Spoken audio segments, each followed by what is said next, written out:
दूसरी बात, जो मुद्दों को लेकर हमने अपनी रणनीति तैयार की थी, जो हमारा चुनाव प्रचार था, ये पहले भारत जोड़ो यात्रा के समय और बाद में भारत जोड़ो न्याय यात्रा के समय ये तय किया गया था। हमारे 5 न्याय हमने जनता के समक्ष रखा: नारी न्याय, युवा न्याय, किसान न्याय, श्रमिक न्याय और हिस्सेदारी न्याय। और हर एक न्याय को लेकर हमने 5 गारंटियां दी, यानी कि 5 न्याय 25 गारंटी का कार्यक्रम का एजेंडा हमारा था, जो हमने और हमारे नेताओं ने प्रचार किया इस चुनाव अभियान में।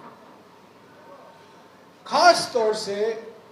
क्योंकि अभी चुनाव हरियाणा और पंजाब में भी होने वाले हैं, मैं खास तौर से किसान न्याय का जिक्र करना चाहता हूं, क्योंकि किसान इन 2 राज्यों की रीढ़ की हड्डी हैं। और ऐसे तो सारा देश कृषि प्रधान देश है, पर खास तौर से जहां चुनाव होने वाले हैं, उत्तर प्रदेश, बिहार और विशेष तरीके से हरियाणा और पंजाब में, किसान न्याय को लेकर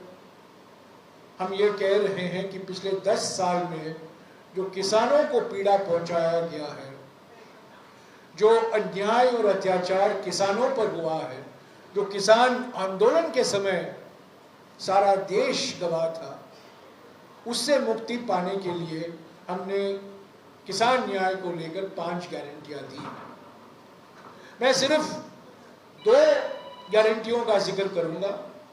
पहला गारंटी यह है कि हमने वादा किया है कि एमएसपी को हम कानूनी दर्जा देंगे, यानी कि न्यूनतम समर्थन मूल्य जो 24 कृषि पदार्थों पर लागू किया जाता है, जो कृषि उत्पादन किया जाता है, 24 ऐसे कमोडिटीज हैं जिनके लिए एमएसपी घोषित की जाती है। और हमने ये वादा किया है कि एमएसपी के लिए एक विशेष कानून बनाया जाएगा और स्वामीनाथन आयोग की सिफारिशों के आधार पर संपूर्ण खेती की लागत और उसको 1.5 गुना बढ़ाकर उस स्तर पर एमएसपी हम तय करेंगे। और दूसरी बात जो हमने गारंटी दी है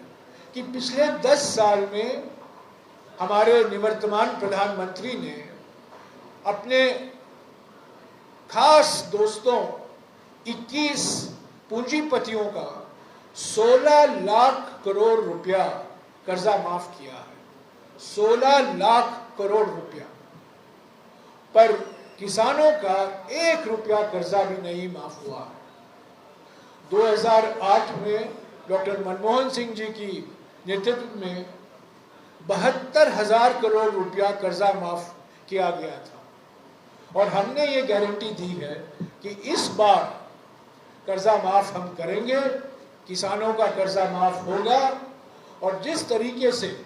2008 में पंजाब में 5 लाख किसानों को फायदा पहुंचा, हरियाणा में